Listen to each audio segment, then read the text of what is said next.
إن الحمد لله نحمده ونستعينه ونستغفره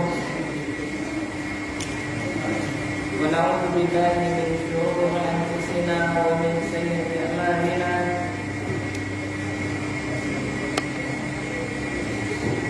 من يهده الله فلا مضل له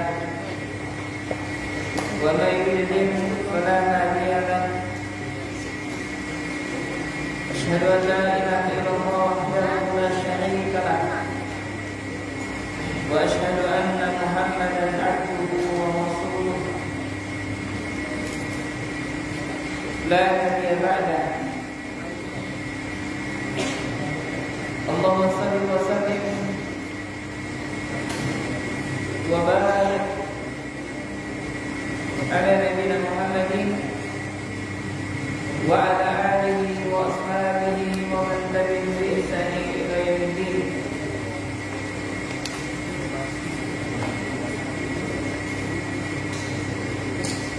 أيها الطلاب rahimani rahimakumullah, alhamdulillah,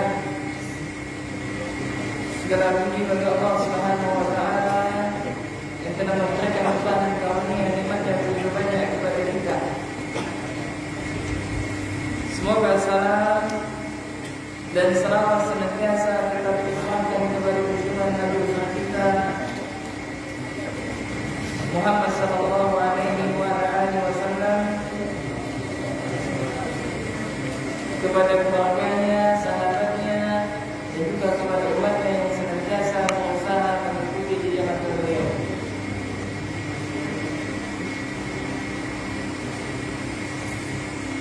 Ayuhal ikhwah, rahimani rahimakumullah, rahimani bil-ilm, rahimani bil-ilm. Kita akan melanjutkan kajian kitab kelas, yaitu kitab klasik para ulama terdahulu. Kita akan melanjutkan kitab Ayyuhal Walad, dan subuh tadi sampai halaman berapa kita baca? 64. Nah, sekarang kita lanjutkan. Qala musannif rahimahullahu ta'ala,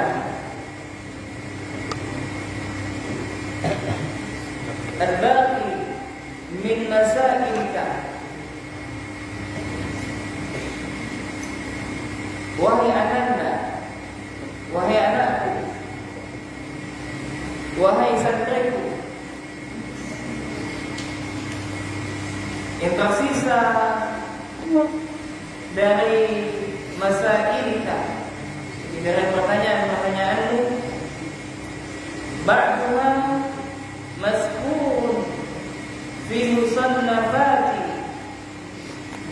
sebagiannya sudah tertulis di dalam berbagai kitab karya.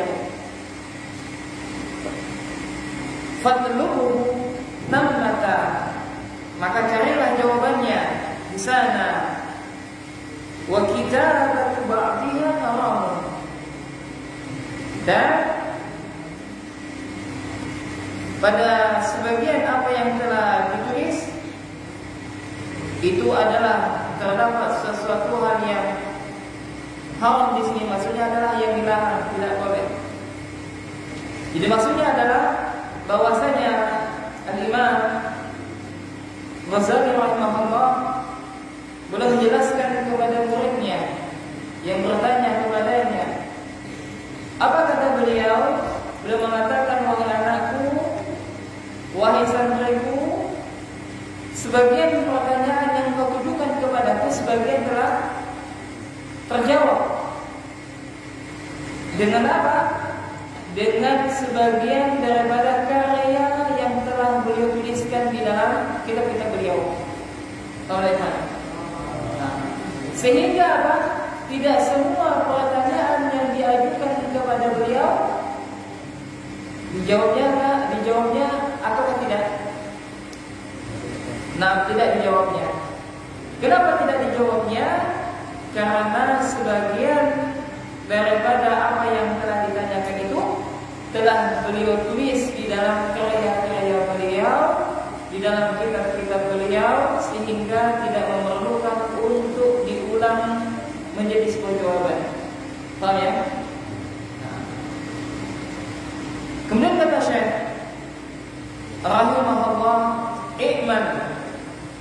anta bima ta'lam. Jadi kata Syekh, beramallah. Beramallah engkau.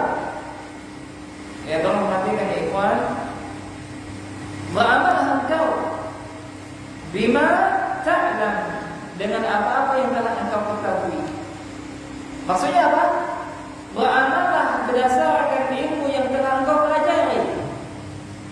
Ya, beramallah sesuai dengan ilmu yang telah engkau pelajari. Beramallah dengan ilmu yang telah engkau pelajari. Beramallah dengan ilmu yang telah engkau ketahui. Apa sebabnya, ikhwan? Karena barang siapa yang mengamalkan ilmunya, maka telah akan Allah tambahkan ilmu yang dia tidak ketahui sebelumnya. Lihat kasyifa laka ma lam ta'lam. Maka niscaya akan tersikap bagimu ma lam ta'lam, yakni apa-apa yang kau tidak ketahui. Paham maksudnya? Maksudnya adalah kita dianjurkan oleh mu'allif buku ini, oleh Imam Ghazali, untuk beramal dengan ilmu yang telah kita ketahui. Maka barang siapa yang beramal dengan ilmu yang telah dia ketahui, maka niscaya akan Allah tambahkan ilmu yang sebelumnya dia tidak ketahui. Maka kata Nabi sallallahu alaihi wasallam, beramallah dengan ilmu apa-apa yang telah engkau ketahui. Niscaya kelak Allah akan mewariskan kepadamu sebuah ilmu yang sebelumnya engkau tidak ketahui. Qala Rasulullah sallallahu alaihi wasallam. Nah, bagi ikhwan sekalian atau akhwat yang menyaksikan kajian kami di online, yang bisa dibuka PDF-nya halaman 64. Ya, karena sebagian kitab ini PDF ini kita share di grup WhatsApp Musola Al-Barakah. Jadi kata Syekh, beliau menukilkan sabda Nabi sallallahu alaihi wasallam. Jadi apa kata Nabi? Man amila bima alima. Barang siapa yang beramal dengan apa-apa ilmu yang telah dia ketahui, waratahullahu ilma ma lam ya'lam, maka niscaya Allah akan mewariskan kepadanya sebuah ilmu apa-apa yang sebelumnya dia tidak ketahui. Paham ya? Nah. Maka ya ikhwan, pentingnya bagi kita untuk mengamalkan ilmu yang telah kita pelajari. Kenapa? Karena dengan ilmu yang telah kita pelajari, kita amalkan, maka akan memudahkan kita untuk selalu mengingatnya, dan akan memudahkan bagi kita untuk menerima pelajaran-pelajaran berikutnya. Maka bagi antum ya, yang sudah selesai kita menyiasat atau yang sudah selesai kita berdurus, maka ajarkan, diamalkan, diajarkan ilmunya. Kepada siapa? Kepada adik-adik kelas 1. Ya, ada nggak apa tulisan seperti ini? Ada, bagus ini. Ayo, abang ajarkan sini antum. Antum yang mana nggak paham? Ini bang, apa alamat i'rab bang? Lupa anak. Sampaikan. Alamat i'rab ada 4. 3 untuk isim, 3 untuk fi'il. Ajarkan. Ya. Dulu kami teringat salah seorang ustaz memberikan nasihat kepada kami untuk membuka privat. Dengan kita membuka privat pada adik-adik kelas kita, maka banyak faedah kita dapatkan. Banyak faedah untuk apa mengajar. Apa faedahnya? Yang pertama, kita akan semangat untuk mengulang pelajaran kita, ya kan? Kayak asal kita mengisi kajian itu ada persiapan. Ustaz Yazid, kenal Ustaz Yazid ya? Datul Qadir Jawas, hafizahullah ta'ala. Beliau sebelum mengisi kajian itu, beliau belajar dulu. sebagainya. Maka dengan kita mengajarkan ilmu kita kepada adik kelas kita murojaah, maka memberikan faedah yang pertama memang kita akan memicu kita untuk murojaah, akan untuk belajar. Kedua, faedahnya yang kedua, menuntut kita untuk memahami apa yang akan kita sampaikan. Paham tak? Untuk pernah mengajar ya, pastikan kemarin ya kan? Belajar untuk menyampaikan. Kenapa? Karena ada orang yang cerdas, belum tentu dia bisa menyampaikan. Ada orang yang bisa menyampaikan, tapi belum tentu orang yang mendengarnya bisa paham. Paham tak ya? Paham ya? Maka penting sekali. Maka dengan kita mengajarkan ilmu kepada adik-adik kelas kita, maka memicu bagi kita untuk murojaah, memicu bagi kita untuk memahami pelajaran yang akan kita sampaikan. Ini penting itu, terutama anak kelas kuliah. Ya, yang mau ngajar nanti ya, dapat jam misalkan ngajar. Faedah yang ketiga apa? Faedah yang ketiga adalah membiasakan kita menyampaikan. Maka seperti mana ada apa namanya? Ada muhadharah, ya kan? Ada latihan ceramah. Ada nggak pesantren yang mengajarkan tidak adanya muhadharah? Tidak ada. Semua ada. Apa tujuannya? Biar dilatih. Biar dilatih. Maka antum ketika mendapatkan jadwal muhadharah, maka antum harus pede. Antum anggap yang hadir itu apa? Tidak ada orang. Itu nggak usah malu-malu. Ya. Kemudian faedah yang keempat apa? Kita mendapatkan pahala. Kita mendapatkan pahala. Kalau seandainya ada di antara antum yang mengajarkan adik kelas antum ilmu nahwu misalkan, di kelas ketika ustaz yang menyampaikannya nggak paham, tapi ketika antum menjelaskan dia paham, maka dengan dia mengetahui sebuah ilmu melalui ilmu nahwu yang antum ajarkan, maka subhanallah pahalanya makanya kepada antum ya imam. Demikian juga ilmu sharaf dan yang sebagainya. Maka semangat ya, ini yang kelas 3, kelas 2 atau sudah hikmah nanti, kasih mereka ya, karena banyak sekali faedah yang bisa kita ambil ketika kita mengajarkan.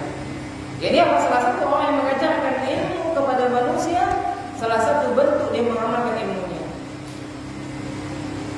Nah, random. Lanjutkan ke halaman 65. Qala musannif rahimahullah, ayyuhal walad, wahai ananda, wahai anakku, wahai santriku, ba'da yaumi la tas'alni, setelah hari ini engkau jangan bertanya kepadaku, ma ushkila 'alaika, yani apa-apa permasalahan yang engkau hadapi, illa bilisanil janani, kecuali ya engkau hadapi permasalahan tersebut dengan ibadah, dengan bahasa hati. Ya, ini adalah beliau memberikan nasihat kepada muridnya. Maksudnya apa? Dia mengatakan kepada muridnya, wahai muridku, setelah ini, maksudnya apa? Setelah beliau mendapatkan surat itu kepada muridnya, maka engkau jangan bertanya lagi kepada setelah hari ini. Bertanya tentang apa, ikhwan? Tentang berbagai permasalahan yang akan dihadapi, yang akan dihadapinya nanti. Kenapa nggak usah bertanya?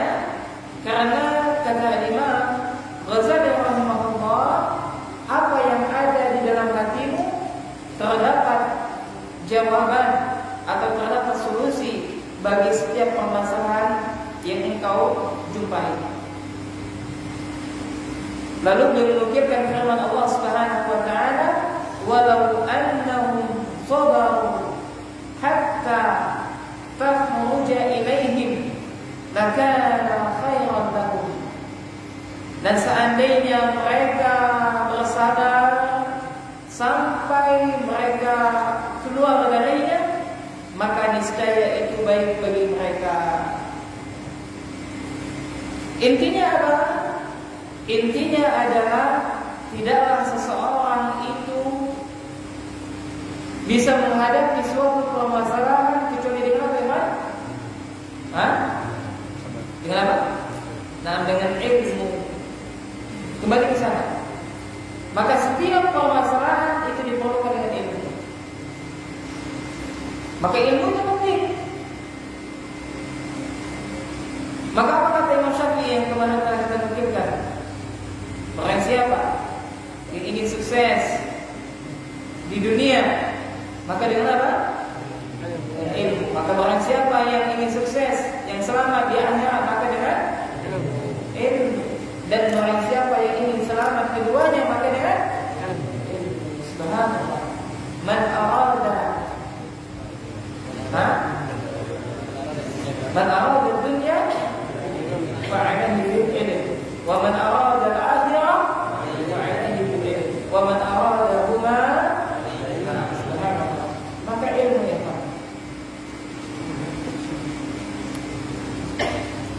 Ya, ilmu itu penting. Ya, nah.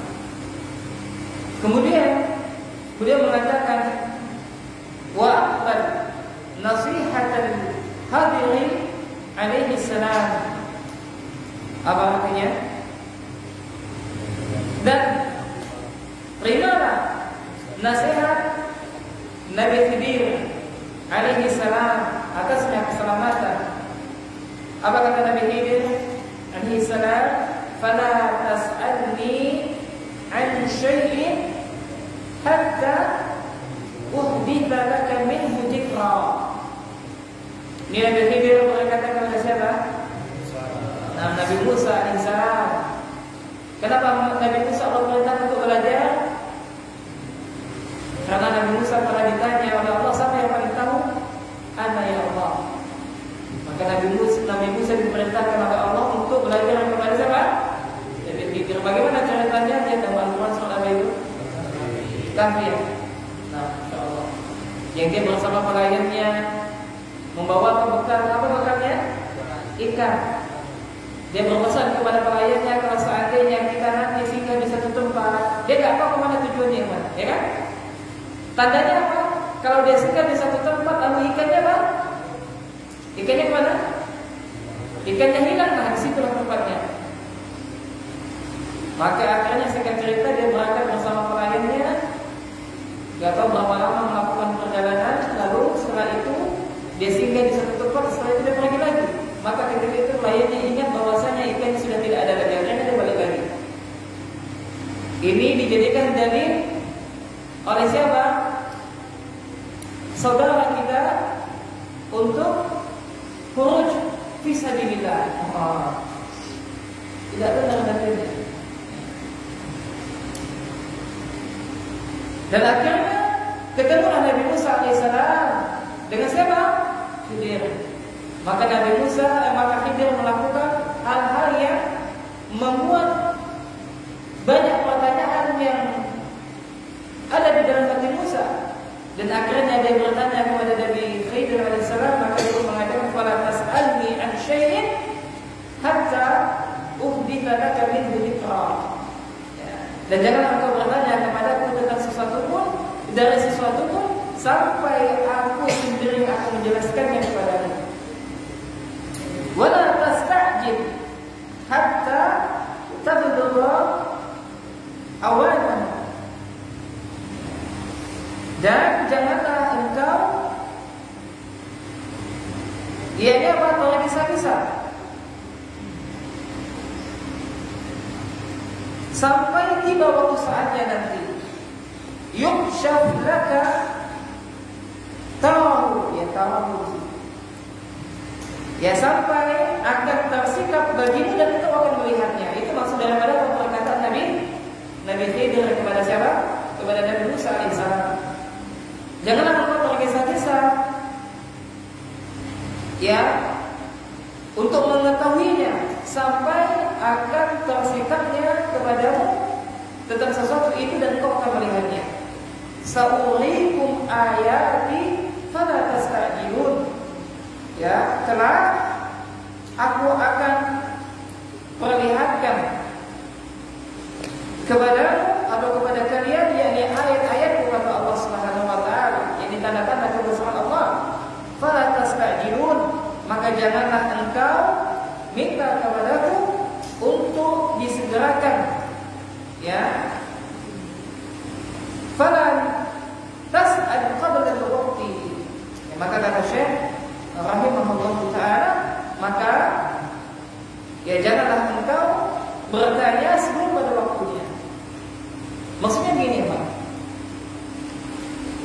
Terkadang ada sebuah ilmu yang mengharuskan bagi kita untuk tidak kita tanyakan dulu,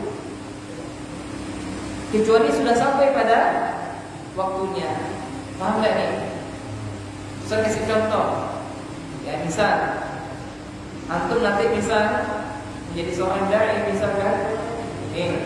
Kalau antum berdakwah di kampung A, sedangkan di kampung A itu ada teman antum, ada sahib antum, sekelas dulu antum, dia menjadi pengusaha sukses dan antum jadi dai.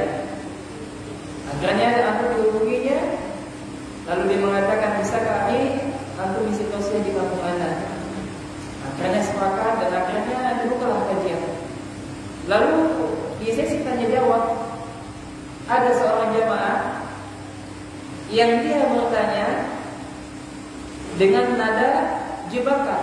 Nah, kita harus tahu juga terkadang orang bertanya itu ada tiga maksud dia. Pertama, untuk menguji keilmuan kita.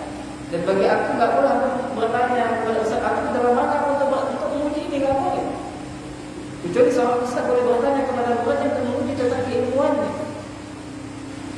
Ya, maka ada orang yang dia sengaja bertanya kepada kita untuk apa? Menguji keilmuan kita. Kedua, ada yang dia bertanya dalam rangka apa? Untuk menjebak, untuk memalukan dia yang menjawab tadi. Dan yang ketiga adalah ada yang bertanya untuk apa? Mengajarkan yang lain. Paham tak nih? Bukan berarti dia tidak tahu, dia tahu, tetapi sengaja dia bertanya untuk apa? Mengajarkan jamaah yang hadir. Ini sebagaimana apa yang dilakukan oleh siapa? Siapa kan? Nabi Jibril alaihi salam. Maka contoh yang kedua ini misalkan, Ustaz, apa hukum misalkan tahlilan? Nah, misalkan. Lalu dijawab oleh Ustaz itu, dan Ustaz itu masya Allah semangat, ya kan, baru sekolah apa, baru sudah pondok, nah semangat. Akhirnya apa? Dia terakhir mengisi di masjid itu. Maka kita harus hikmah dalam mendakwah. Nah, maka ada satu waktu pertanyaan yang tidak boleh ditanyakan langsung, sehingga ada waktu yang memang harus akan sampai pertanyaan ini. Ya. Kemudian yang kedua, ada orang bertanya sesuatu yang tidak bermanfaat. Apa pertanyaannya? Yang sering biasa, Ustaz, sebelum Allah menciptakan Arsy, di mana Allah? Nah, ini nggak boleh pertanyaan seperti itu. Ya. Maka akidah Ahlussunnah wal Jamaah di mana? Di atas Arsy. Istiwa. Kalau ada orang bertanya, kalau begitu ketika Allah sebelum menciptakan Arsy, di mana Allah?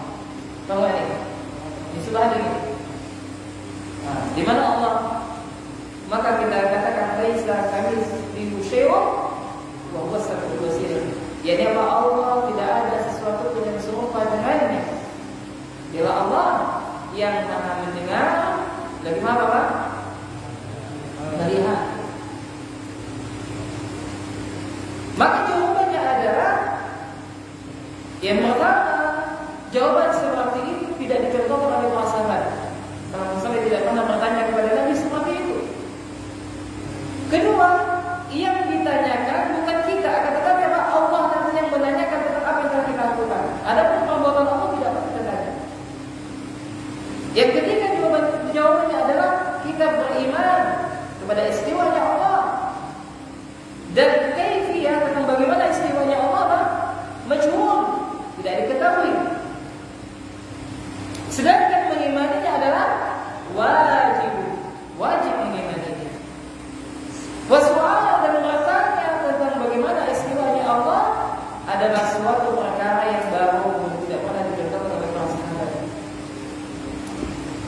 Maka tugas kita adalah mengimaninya. Kita katakan sami'na wa ata'na. Kita mendengarkan dan kita taat, kita beriman kepada apa-apa yang nas-nas yang telah disebutkan oleh Allah dan Rasulnya baik dalam Al-Quran dan hadis Nabi sallallahu alaihi wasallam. Wa tayaqqan annaka la taslu ila bisayr. Dan kata Syekh rahimahullah, dan engkau haruslah yakin ya sesungguhnya akan sampai kepadamu apabila engkau melakukan suatu perjalanan. Maksudnya apa? Dianjurkan bagi seseorang itu untuk melakukan safar, melakukan perjalanan, terlebih untuk dalam rangka menuntut ilmu. Lalu dinukilkan firman Allah, awalan yasiru fil ardi fayanzuru. Ya. Maka apakah mereka tidak melakukan perjalanan di atas permukaan bumi? Maka dengan itu mereka bisa memperhatikan bagaimana ayat-ayat Allah Subhanahu wa taala. Maka ya ikhwan, bagi antum anak laki-laki dianjurkan untuk safar. Kenapa? Karena laki-laki itu safar tidak perlu dengan mahram, beda dengan wanita. Kalau wanita safar dia melakukan perjalanan jauh maka dia harus dengan mahram. Tapi kalau kita tidak perlu. Ya, maka Imam Syafi'i mengatakan faedah daripada safar adalah yang pertama, dia akan banyak mendapatkan manfaat, dia akan banyak mendapatkan faedah. Ya, maka merantaulah, ya merantau, ya. Nah, kemudian kata Syekh rahimahullah, ayyuhal walad, wahai ananda, billahi, demi Allah, intasir, jika engkau melakukan perjalanan, taral ajaiba fi kulli manzilin, niscaya engkau akan melihat keajaiban fi kulli manzilin, yakni di dalam setiap tempat. Jadi kata Syekh, dia bersumpah atas nama Allah, wahai ananda, demi Allah, jika engkau melakukan suatu perjalanan, maka niscaya engkau akan melihat mukjizat-mukjizat atau keajaiban-keajaiban di dalam setiap tempat. Wa abzul ruhaka, curahkanlah segenap jiwamu. Fa inna ra'sa hadzal amru hadzal amri badrul ruhi. Ya, yakni maka sesungguhnya apabila ya engkau mencurahkan ya seluruh jiwamu kepada perkara ini, ya maka engkau akan mendapatkan banyak manfaat dan juga banyak faedah. Ya, maksudnya adalah ketika seseorang yang dia hendak melakukan safar, terutama untuk menuntut ilmu, maka hendaklah dia mencurahkan segenap raga dan jiwanya. Bersungguh-sungguh maksudnya itu. Bersungguh-sungguh. Maka ada pepatah mengatakan apa? Menjadda. Jadi orang siapa yang sungguh-sungguh maka dia akan mendapatkannya, akan berhasil. Ya, atau dia teman antum, kalau dia suka tidur, dia tak berhasil dari dia. Adakah yang seperti itu? Ya. Antum lihat, kalau ada teman antum yang malas-malasan, nah biasa nggak sampai selesai dia belajar di sini. Beda ya dengan orang yang sudah bersungguh-sungguh misalnya, tetapi apa? Dia tetap saja tidak bisa berhasil. Beda dengan orang yang sudah bersungguh-sungguh, dia berusaha tapi dia juga tidak berhasil. Maka itu sudah takdir Allah. Contoh, misalkan ada teman aku yang takdir Allah dia tidak ikhlas. Nah MTS sudah tahu siapa yang mungkin ada 3 kelas atau tidak ikhlas. Karena tadi sudah berapa? Untuk lihat besok. Kalau misalkan ada yang nggak naik kelas itu, jadi nih, ada kelas yang naik saat besok akan sebagai orang yang 30 besok akan kita berdoa. Kalau Allah dia sudah berusaha siap dia belajar merujuk terus dia berujuk. Kalau Allah ketika membagi tamu dia 3 kelas misalkan, maka itu sudah Allah takdirkan. Ya, makanya jangan berkecil hati. Kenapa? Karena gurunya sayang kepada dia. Ya, sayang. Kenapa sayang? Gurunya itu gak boleh itu kayak kelas. Biar bersama dia terus. Sayang. Ya.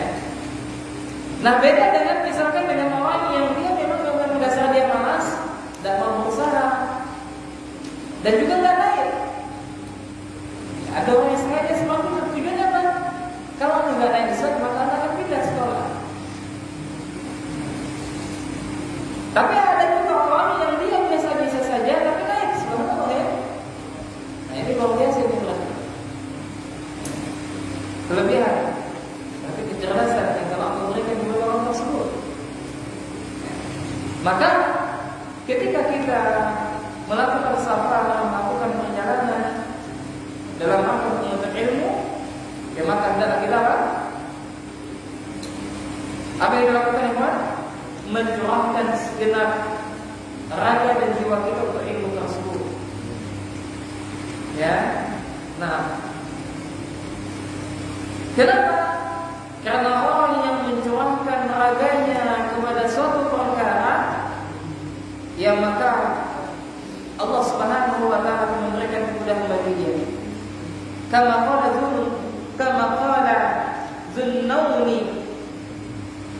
Zunnuni al-Misri, ya sebagaimana dikatakan oleh Zunnun al-Misri rahimahullahu li ahadin min talamidatihi,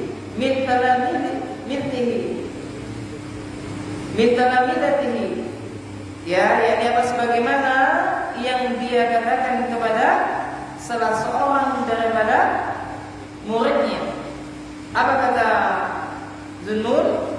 In qadamaka ala badni ruhi, ya yakni jika engkau mencurahkan segenap jiwa ragamu, fata'ala maka kemarilah, yakni belajarlah bersamaku. Wa illa, ya, dan jika tidak, ya, fala tashtagil bituraha tisufiyah, ya maka jika seandainya engkau tidak mencurahkan segala jiwa ragamu, ya maka kata Zunnun, ya maka jika tidak demikian maka engkau jangan berkecimpung. Maksudnya berkecimpung, jadi engkau jangan mempelajari perkara-perkara yang apa namanya yang mudah daripada perkara sufi ya. Maksudnya adalah Zunnun memberikan pelajaran kepada kita bahwasanya nasihat yang beliau sampaikan kepada muridnya adalah untuk bersemangat dalam menuntut ilmu. Kalau tidak semangat maka pulanglah. Tapi kalau semangat kemarilah. Ya. Baik. Nah, dapat kita simpulkan ikhwan bahwasanya dianjurkan untuk melakukan rihlah, perjalanan dalam rangka untuk menuntut ilmu. Ya, dalam rangka untuk menuntut ilmu. Kemudian yang kedua, dianjurkan untuk bersungguh-sungguh di dalam menuntut ilmu. Kemudian yang ketiga, barang siapa yang dia bersungguh-sungguh mencurahkan raga dan jiwanya untuk ilmu, maka dari itu akan Allah Subhanahu wa taala mudahkan bagi dia untuk memahami ilmu tersebut. Baik. Kemudian kita lanjutkan. Qala musannif rahimahullah, ayyuhal walad, wahai ananda, inni ansahuka bi thamaniyati asya', Sesungguhnya aku memberikan nasihat kepadamu dengan 8 perkara. Nah, ini nasihat dari Imam Ghazali.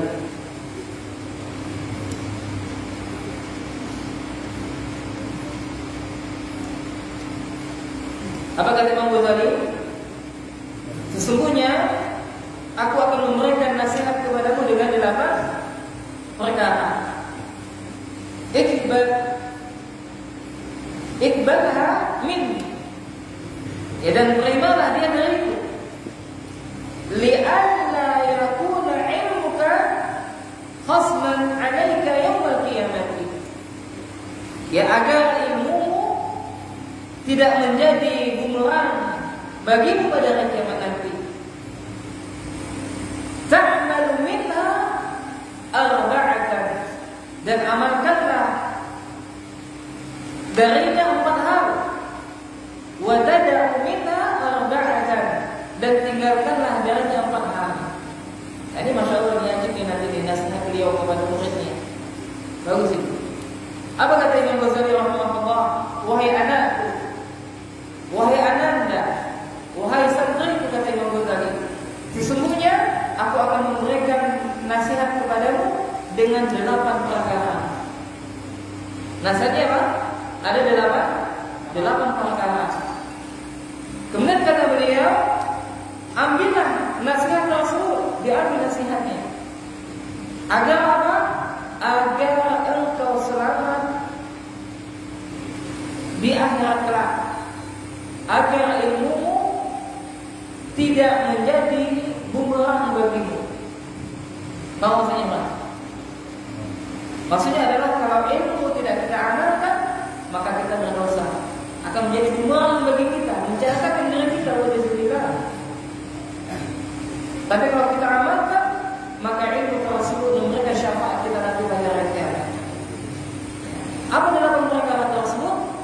Maka beliau mengatakan, hendaklah engkau mengamalkan 4 perkara dan meninggalkan 4 perkara. Insyaallah ini nasihatnya. Berarti 4 tambah 4 berapa? 8. 4 untuk diamalkan? Diamalkan. 4 untuk apa? Mau tahu apa yang diamalkan itu? Kenapa ya? Hah? Mana lagi? Mau lagi? Hah? Kemudian kata beliau rahimahullah, amman lawati tad'u.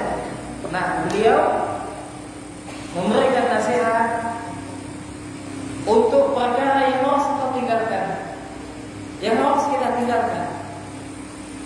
Adapun perkara yang harus kita tinggalkan, ada berapa tadi, Pak? Ada 4. Ingat di dasar ini, masya Allah ini dasar ini. Ini kalau antum tulis dari awal sampai akhir, berarti kita bisa menerjemahkan buku ini. Kumpulan kajian kitab Ayyubat Bulan Santri KM1. Mantap ya. Nanti dibukukan juga di kantin Al-Kausar. Allah. Ada yang sanggup siap? Ya? Kan dari awal. Nanti dikoneksi dengan asal pilihan yang lain.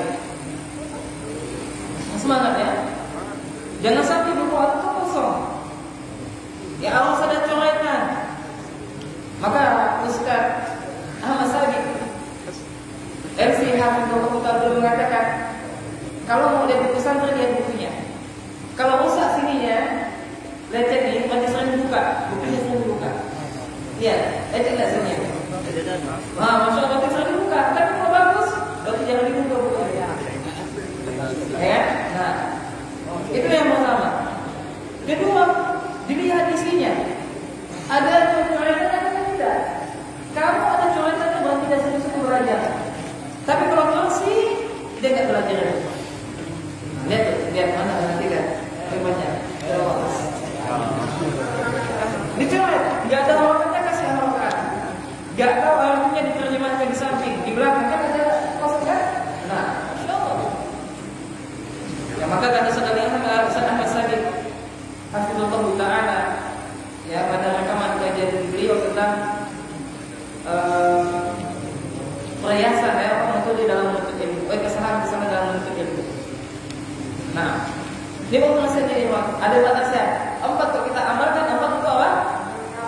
Kita tinggalkan. Insya Allah. Kemudian apa kata Syekh?